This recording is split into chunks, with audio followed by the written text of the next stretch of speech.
If you were given a way to travel back to the moment of your deepest childhood trauma, would you use it to erase the experience entirely?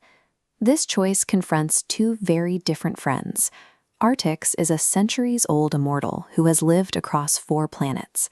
Sheila is a human orphan who never knew her parents. Sheila asks Artix for what she believes is a small, harmless favor.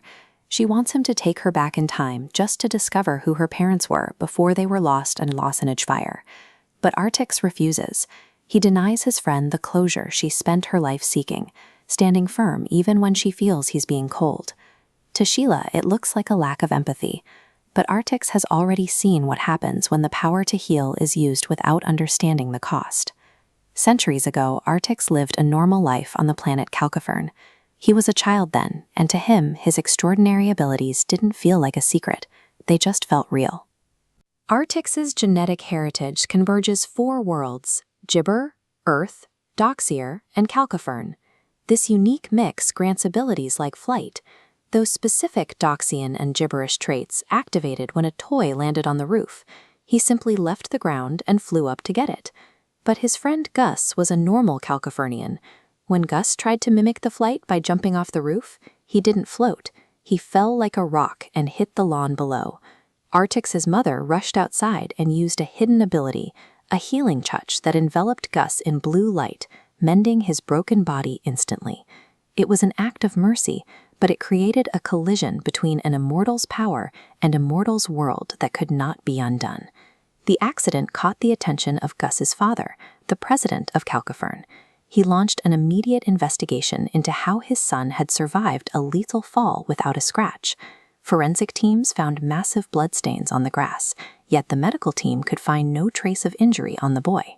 The president knew the math didn't add up. During a tense interrogation, the president systematically broke down the family's history. He forced Artax's parents to admit they weren't from Calcifern, but were a mix of alien lineages. The very act of healing Gus had triggered a wave of paranoia. The president no longer saw these respected scientists as neighbors.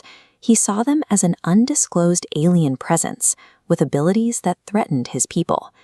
This domestic accident forced Artax's family into permanent exile.